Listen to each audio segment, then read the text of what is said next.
Hi everyone, welcome back to my YouTube channel. और आज इस वीडियो में हम देखने वाले हैं कि हमारी जो rsync कमांड होती है उसका कैसे हम यूज़ कर सकते हैं जब भी हमको कोई भी सर्वर जो है बैकअप करना है अपने एनवायरनमेंट के अंदर।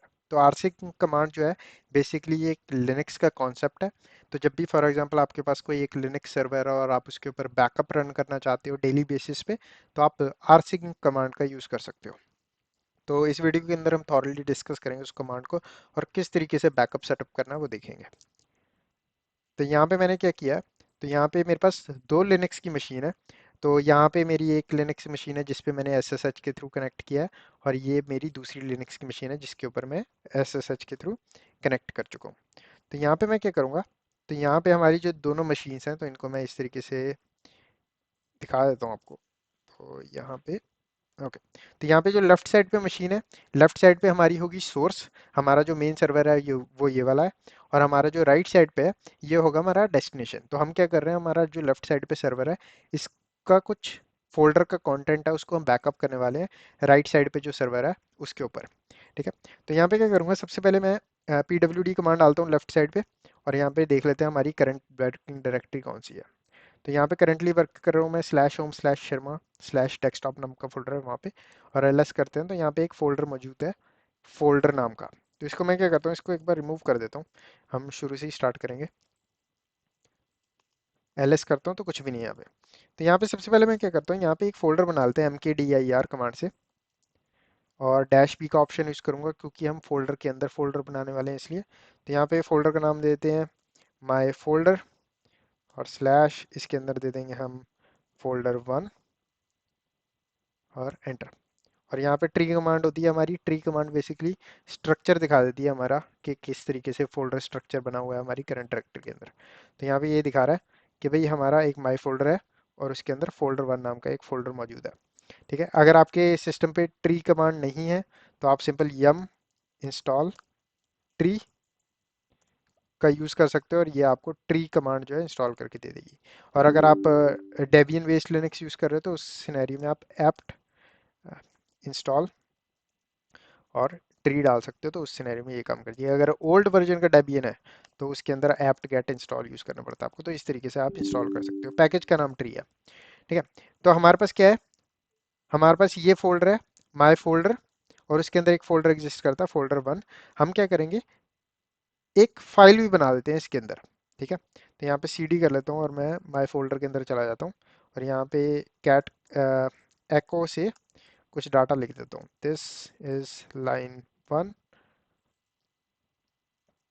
और यहाँ पे हम कर देंगे माई फाइल डॉट टी और ls करता हूँ। तो यहाँ पे एक फाइल बन गई है अब माई फाइल डॉट टी और इसके अंदर ये वाली लाइन आ गई है, दिस इज लाइन 1।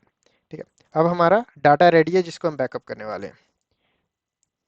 तो अगर मैं ट्री डालूँ तो यहाँ पे इस तरीके से, अब राइट साइड पे जो सर्वर है हमको ये पता करना पड़ेगा भाई हम कहाँ पे बैकअप करना चाहते हैं। हमको पता तो चल गया हमारे पास रिमोट सर्वर है जिसके ऊपर हम बैकअप करने वाले हैं, बट उस सर्वर के ऊपर किस लोकेशन पे हम डाटा बैकअप करना चाहते हैं। तो यहाँ पे क्या करूँगा, मैं PWD करता हूँ सबसे पहले। और यहाँ पे ये दिखा रहा है कि भी बॉब नाम का एक यूज़र है, उसकी हम डेस्कटॉप का जो फोल्डर है उसकी डायरेक्टरी के अंदर वहाँ में मौजूद है। ls करते हैं, कुछ भी नहीं है। तो हम क्या करेंगे, बॉब का जो डेस्कटॉप फोल्डर है इसके ऊपर माई फोल्डर जो है बैकअप करना शुरू करेंगे। ठीक है, तो कमांड हम यूज़ करने वाले हैं rsync। तो इसका सिंटेक्स क्या होता है, हमारी कमांड होती है rsync, उसके बाद हम यूज़ करते हैं avg। avg होता है कि भाई हम आर्काइव रन करने वाले हैं बेसिकली पूरा का पूरा इसके ऊपर।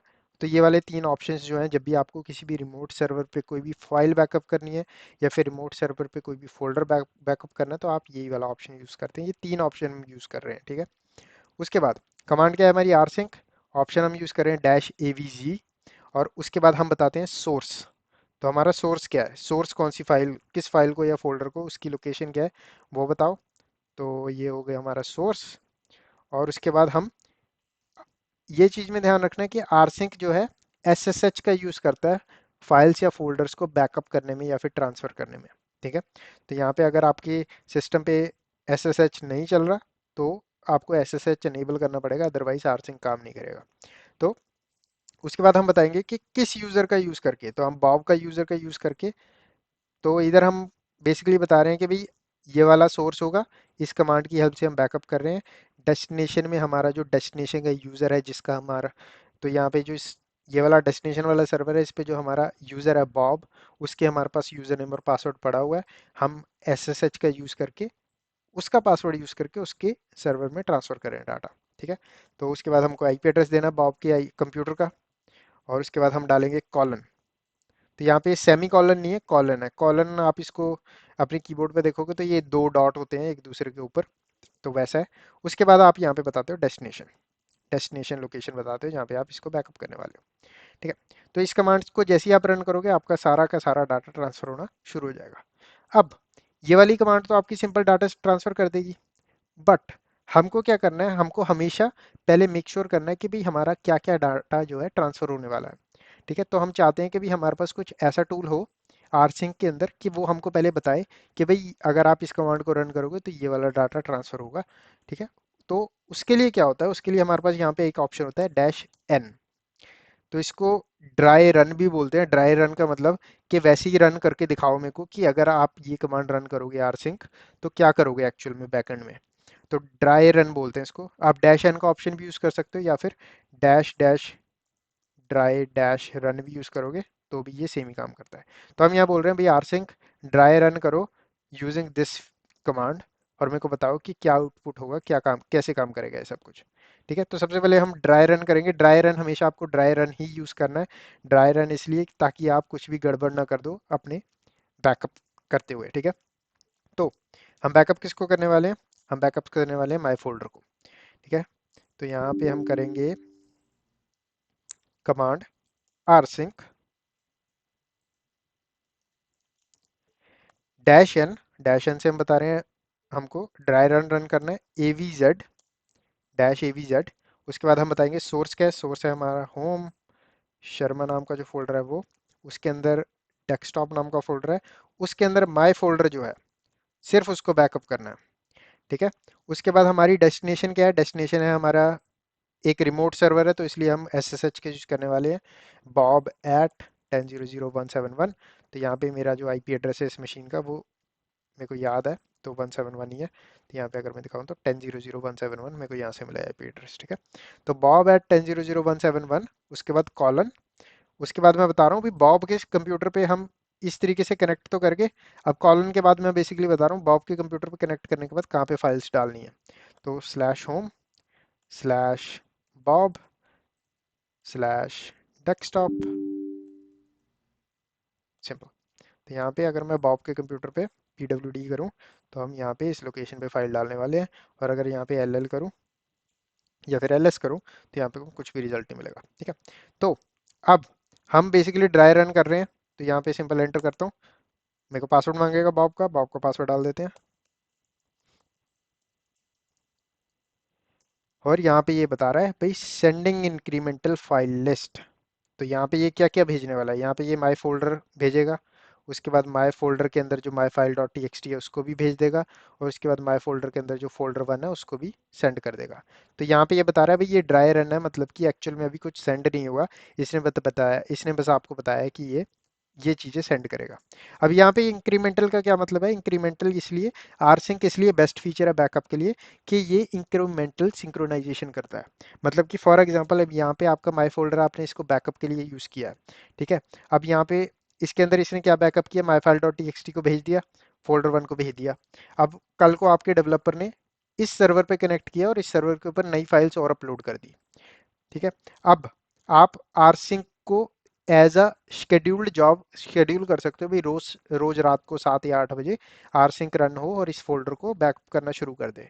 तो उस सिनेरियो में आप नहीं चाहते कि जो डाटा ऑलरेडी बैकअप हो चुका है उसको दोबारा ट्रांसफर किया जाए, क्योंकि वो वेस्ट ऑफ रिसोर्सेज है, वेस्ट ऑफ नेटवर्किंग रिसोर्सेज है। उस सिनेरियो में आप चाहते हो कि भाई जो नई चीज़ें ऐड होंगी इस फोल्डर के अंदर सिर्फ उसको ही ट्रांसफर किया जाए। तो उस सिनेरियो में हम इंक्रीमेंटल की बात करते हैं कि भाई इंक्रीमेंटल मतलब जो जो नई चीज़ें हमारे इस फोल्डर के अंदर ऐड होती गई हैं वो चीज़ें ही मूव हो, बाकी और कुछ भी ना दोबारा बैकअप किया जाए। ठीक है, अब यहाँ पे हमने ये कमांड रन की थी पर हमारा अभी कोई भी डाटा रन नहीं हुआ, मूव नहीं हुआ। अगर यहाँ पे ls करूँ तो यहाँ पे अभी भी कुछ नहीं दिख रहा। अब सेम कमांड को रन करेंगे, पर इस बार हम -n का जो ऑप्शन है उसको रिमूव कर देते हैं यहाँ से। तो यहाँ पे सिंपल -n रिमूव कर दिया, एंटर। पासवर्ड मांगेगा अब आपका, और यहाँ पे हमारा जो है कंप्लीट हो गया, और बहुत फास्ट था। बड़े साइज की भी जो फाइल्स हैं वो भी बहुत फास्टली हो जाती हैं सेंड, बस आपके जो नेटवर्क की कनेक्टिविटी है बहुत अच्छी होनी चाहिए, दैट्स इट। तो यहाँ पे एलएस करूँगा तो यहाँ पे हमारा जो माई फोल्डर नाम का फोल्डर है यहाँ पे दिखने लग गया अब। और सीडी कर लेता हूँ माई फोल्डर के अंदर, एलएस करता हूँ तो यहाँ पे मेरे को डाटा भी दिख जाएगा इन फाइल्स के अंदर। ठीक है। अब इंक्रीमेंटल कैसे काम करता है ये दिखा देता हूँ। तो यहाँ पे हमारा अ, इस तरीके से है। ठीक है। तो हमारा जो माई फोल्डर है यहाँ पे, और ये है। अब फॉर एग्जांपल मैं डेवलपर हूँ, मैं अगले दिन काम पे आया, मैंने क्या किया, मैं गया सीडी, माई फोल्डर के अंदर चला गया इस सर्वर पे, एलएस किया, मैंने देखा अच्छा यहाँ पे एक फाइल बनी हुई है, एक नई फाइल बना देते हैं चलो। तो यहाँ पे क्या करता हूँ मैं, एको कमांड का यूज़ करके एक नई फाइल बना देता हूँ। दिस इज़ न्यू फाइल, और इसका नाम दे देते हैं हम file one dot T X T, enter, LS. यहाँ पे ये फाइल बन गई। अब यहाँ पे अभी कुछ भी नहीं हुआ, अभी अभी अगर मैं यहाँ पे एलएस करूँ तो यहाँ पे कुछ भी नहीं होगा, क्योंकि हमारी जो आरसिंक की कमांड है वो रन नहीं हुई। अब क्या करते हैं हम, अब मैं सीडी करके वापस चला जाता हूँ बाहर, एलएस कर लेता हूँ, माय फोल्डर के अंदर हूँ। अब यहाँ पे हम कमांड रन करेंगे सेम, हम ड्राई रन करेंगे सबसे पहले। तो हम क्या करने वाले हैं, हम ड्राई रन करने वाले हैं ताकि हम देख सकें भाई अब अगर मैं रन करूं सेम कमांड सेम लोकेशन पे, सेम सोर्स से सेम डेस्टिनेशन पे, तो क्या क्या सेंड किया जाएगा। तो यहाँ पे अगर मैं एंटर करूं तो पासवर्ड मांगेगा। तो यहाँ पे इसने बोला भाई सेंडिंग इंक्रीमेंटल फाइल, क्या क्या सेंड किया जा रहा है। यहाँ पे ये पेरेंट फोल्डर को भेजेगा। पेरेंट फोल्डर को एक्चुअल में क्यों भेजेगा, क्योंकि पेरेंट फोल्डर को भेजना है नेसेसरी इसलिए क्योंकि उसके चाइल्ड्स को हम आगे ट्रांसफर करने वाले हैं, राइट। और इसके अंदर सिर्फ ये file one dot T X T को सेंड करने वाला है इस बार, क्योंकि हमने यहाँ पे file one dot T X T ही नई चीज क्रिएट की है। यहाँ पे हमने यहाँ पे फोल्डर वन जो था, file my file dot T X T थी, ये ऑलरेडी पिछली बार हमने सेंड कर दी थी इस डेस्टिनेशन पे। और इस तरीके से हम पता कर सकते हैं with the help of dry run कि भाई क्या सेंड होने वाला है। तो इसलिए ड्राई रन बहुत इंपॉर्टेंट है जब भी आप आरसिंक का यूज़ कर रहे हो। तो यहाँ पे अगर मैं राइट साइड में जाऊँ एलएस करूँ तो यहाँ पे मेरे को अभी भी वो फाइल दिख नहीं रही। अब मैं इस बार इधर लेफ्ट साइड पे रन करूँगा आरसिंक को विदाउट एन ऑप्शन, तो मैं यहाँ पे एक्चुअल में बोल रहा हूँ भाई ड्राई रन नहीं करना है इस बार, फाइल्स को भेज दो। पासवर्ड मांगेगा, और यहाँ पे हमारी फाइल्स जो है चलेगी। अब यहाँ पे एलएस करूँ तो यहाँ पे हमारा जो है file one dot T X T भी क्रिएट होगी और इसका डाटा भी क्रिएट हो गया, file one dot T X T, यहाँ पे न्यू फाइल। अब यहाँ पे एक चीज़ और बताना चाहता हूँ कि आरसिंक को प्रॉपरली आप यूटिलाइज कैसे कर सकते हो। तो प्रॉपरली यूटिलाइज करने का तरीका है आरसिंक का, अब ये जो मैंने कमांड बताई, आपको सिंपल कुछ नहीं करना है, इस कमांड को क्रिएट कर लेना है। ठीक है। अब इस कमांड को डिट्टो इस कमांड को आप क्रॉन टैब में यूज़ कर सकते हो। तो क्रॉन टैब किस लिए होता है, क्रॉन टैब के लिए एक वैसे मैंने सेपरेट वीडियो बनाई हुई है अपने चैनल पे, बट एक ब्रीफ आइडिया दे देता हूँ। क्रॉन टैब हम यूज़ करते हैं किसी भी स्क्रिप्ट को या किसी भी चीज़ को शेड्यूल करने के लिए। तो आप क्या कर सकते हो, आप कुछ इस तरीके से इसको यूज़ कर सकते हो। अगर जैसे कि हमारी ये कमांड है ना, तो इसको अगर मैं एको और ऐसे और backup dot S H L S करूँगा तो यहाँ पे मेरी बैकअप डॉट एस एच नाम की फाइल बन गई। ठीक है। और यहाँ पे हम वी आई मोड से बैकअप डॉट एस एच के अंदर जाते हैं और यहाँ पे शबैंग दे देते हैं। तो शबैंग क्या होता है, शबैंग का एक सिंटैक्स होता है वो दिखाता हूँ मैं आपको एक बार। तो शबैंग बेसिकली आप लिनक्स के ऊपर बैश पे कोई भी फाइल बनाते हो तो आपको शबैंग देना पड़ता है। तो यहाँ पे shebang in Linux bash script, तो यहाँ पे आपको दिखाता हूँ मैं एक तरीके से।